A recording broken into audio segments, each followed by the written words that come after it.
Marilah teman-teman sebelum kita mulai mata pelajaran pada hari ini, marilah kita bersama-sama membaca doa. Berdoa mulai. Bismillahirrahmanirrahim. Rabbis Rabli Sadri wa yassirli amri wahlul 'uqdatam min lisani yafqahu qawli. Rabbi zidni ilman warzuqni fahman. Amin. Terima kasih pada ketua kelas. Sekarang ibu mau tanya dulu nih. Ada nggak kalian tuh pernah baca cerita yang bikin kalian itu tertawa, sedih, atau bahkan menangis? Semisal nih ya, cerita Malin Kundang, Iya, Mas. Pernah. Nah, kenapa ya kira-kira cerita tersebut bisa membuat kita terbawa perasaan? Jadi hari ini kita akan membahas tentang unsur-unsur penting dalam cerita, yaitu unsur intrinsik seperti tokoh, tema, latar, alur, sudut pandang, dan amanah.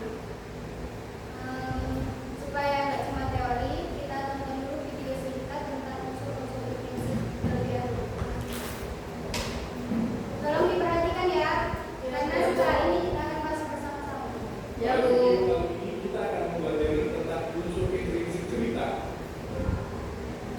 Dalam cerita terkandung unsur intrinsik atau unsur pembawa cerita. Unsur intrinsik cerita merupakan unsur pembawa cerita itu sendiri. Unsur intrinsik cerita meliputi tema tokoh dan penemuan, latar, alur, amanah cerita, sudut pandang, dan sebagainya. Satu, tema. Tema adalah gagasan yang menjadi latar belakang cerita. Tema bersifat umum seperti permasalahan di lingkungan, pengalaman pribadi penulis, peristiwa sejarah, dan pendidikan. Dua, tokoh dan penemuan. Tokoh adalah pelaku dalam cerita. Berdasarkan perannya, tokoh dibagi menjadi tokoh utama, tokoh tambahan. Tokoh utama merupakan tokoh yang menjadi fokus utama dalam cerita dan biasanya hadir dari awal hingga akhir cerita. Tokoh tambahan merupakan tokoh yang umum yang muncul beberapa kali dalam cerita. Tokoh tambahan dapat menjadi pendukung ataupun penentang tokoh utama. Penokohan adalah gambaran watak atau karakter dalam cerita. Berdasarkan karakternya, tokoh dibagi menjadi protagonis, antagonis, dan antagonis. Protagonis adalah tokoh yang digambarkan memiliki watak baik dan banyak disukai. Antagonis adalah tokoh yang digambarkan berwatak buruk yang biasanya menjadi musuh dari tokoh protagonis. Tritagonis adalah tokoh yang menjadi penerang antara tokoh protagonis dan antagonis. Tiga, latar. Latar adalah gambaran tempat, waktu, dan suasana dalam cerita. Latar tempat menjelaskan tentang kejadian atau peristiwa yang terjadi dalam cerita. Latar waktu menjelaskan kapan peristiwa dalam cerita terjadi. Latar suasana menjelaskan gambaran suasana dalam cerita. Empat, alur. Alur adalah kronologi peristiwa dalam cerita. Berikut jenis-jenis alur cerita. Alur maju disajikan sesuai dengan urutan waktu dari awal ke akhir cerita. Alur mundur dimulai dari akhir cerita ke awal cerita. Alur mundur disebut juga kilas balik. Alur campuran merupakan gabungan antara alur maju dan alur mundur. Rangkaian peristiwa melompat-lompat antara peristiwa masa lampau dan masa sekarang. 5. Amanat. Amanat adalah pesan moral yang ingin disampaikan oleh penulis kepada pembaca melalui cerita. 6. Sudut pandang. Sudut pandang adalah cara penulis memposisikan dirinya dalam sebuah cerita yang dibuatnya. Sudut pandang bisa berupa orang pertama, kedua, atau ketiga. Demikian penjelasan tentang unsur intrinsik cerita. Nah, dari video tadi sudah jelas ya? Ibu akan bagi kalian beberapa kelompok 4 sampai 5 orang. Setiap kelompok itu akan menganalisis dan mencari unsur intrinsiknya.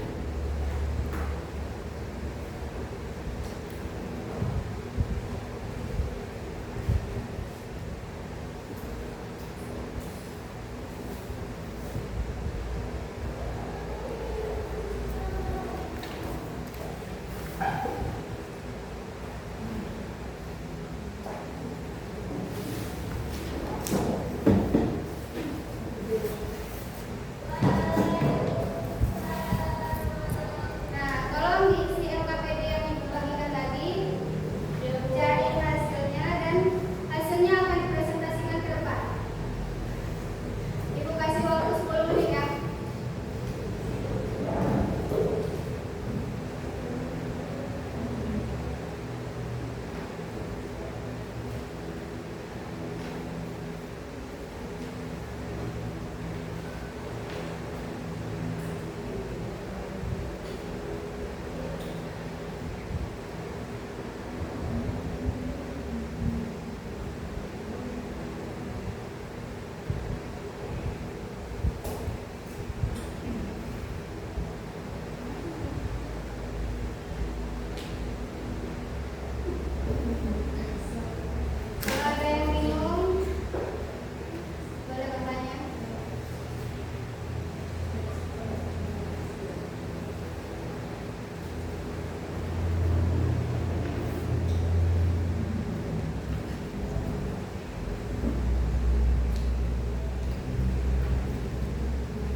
kelompok dia kalah, Bu.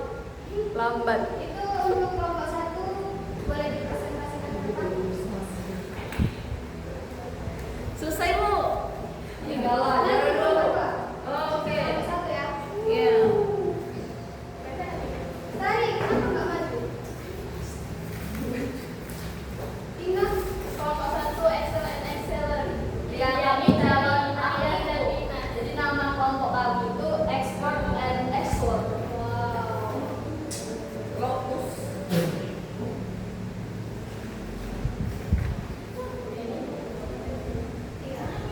Saya akan membacakan ceritanya terlebih dahulu. Jadi judul ceritanya itu yaitu Rahasia Pohon Mangga. Di sebuah desa kecil tinggal seorang anak bernama Rani yang gemar bermain di bawah pohon mangga tua di belakang rumahnya. Suatu hari Rani menemukan kotak kecil di bawah akar pohon itu. Di dalamnya ada surat dari kakeknya yang sudah meninggal. Surat itu berisi pesan agar Rani selalu menjaga alam sekitar. Sejak hari itu, Rani mulai menanam pohon dan mengajak teman-temannya menjaga kebersihan desa. Pohon mangga yang dulu rindang kini menjadi tempat anak-anak belajar mencintai alam. Jadi analisis unsur intrinsik cerita yang pertama itu tema. Yang pertama unsur intrinsik yang pertama itu tema. Nah, hasil analisis dari jawaban kelompok kami yaitu kepedulian terhadap lingkungan, dan contoh kalimat dari ceritanya yaitu kami mulai menanam pohon dan mengajak teman-temannya menjaga. Yang unsur intrinsik yang kedua yaitu tokoh dan penokohan. Rani yaitu penyayang, peduli alam, dan kakek bijak.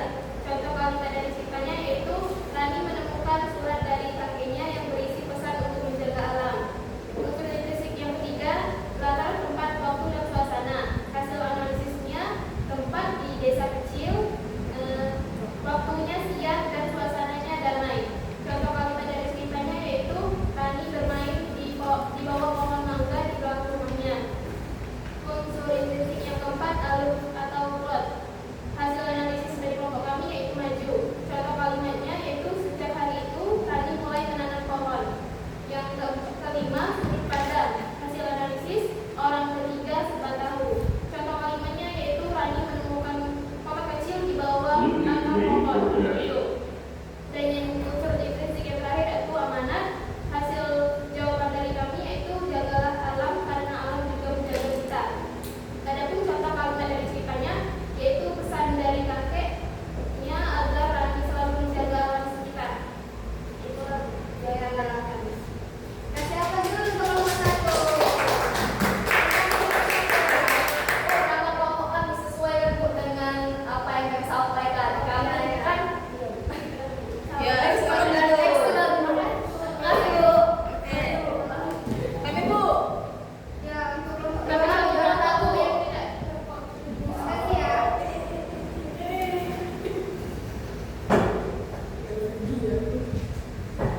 Oke.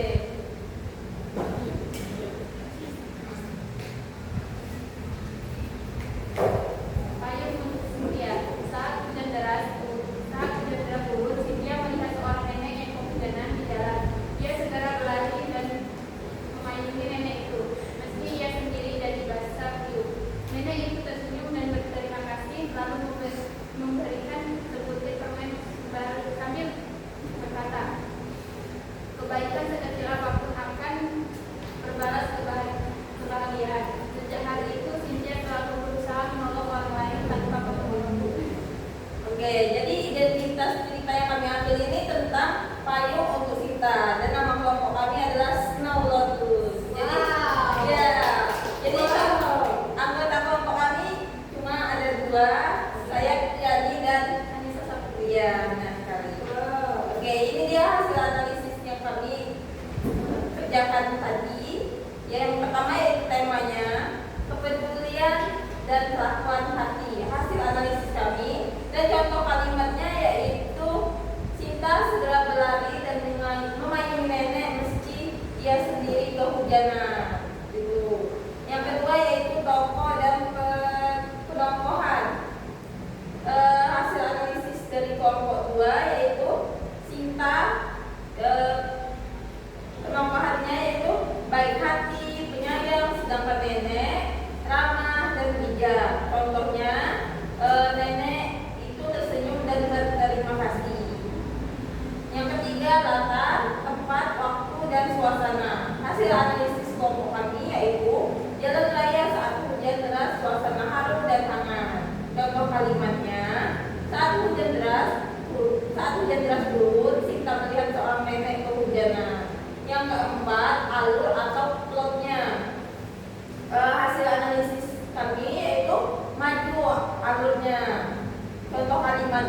sejak hari itu Sinta selalu berusaha menolong orang lain tanpa pamrih. Yang kelima, sudut pandang. Hasil analisis kami yaitu orang ketiga serba tahu. Contoh kalimatnya, Sinta melihat seorang nenek yang kehujanan di jalan. Yang keenam, amanat. Hasil analisis kami, kebaikan sekecil apapun tidak akan sia-sia. Contoh kalimatnya yaitu kebaikan sekecil apapun akan berbalas kebahagiaan. Sekian dari hasil analisis kami hari ini. Terima kasih teman-teman. Ibu kami juara satu. Jadi ada juara-juaranya ya. Terima kasih untuk kedua kelompok yang telah maju hari ini. Nah, dari semua yang telah disampaikan tadi dapat kita simpulkan bahwa semua unsur-unsur itu saling berhubungan. Contohnya kalau tidak ada tokoh, cerita itu pasti nggak jalan. Iya. Tidak ada alur, cerita itu nggak tahu arah. Dan tanpa amanat, cerita itu kehilangan makna cerita tersebut. Ya. Nah, baik anak-anak, itulah kita tadi belajar tentang unsur-unsur intrinsik cerita. Coba, siapa yang masih ingat unsur-unsur intrinsik tadi apa saja? Fitri Ibu Pintar. Coba Fitri.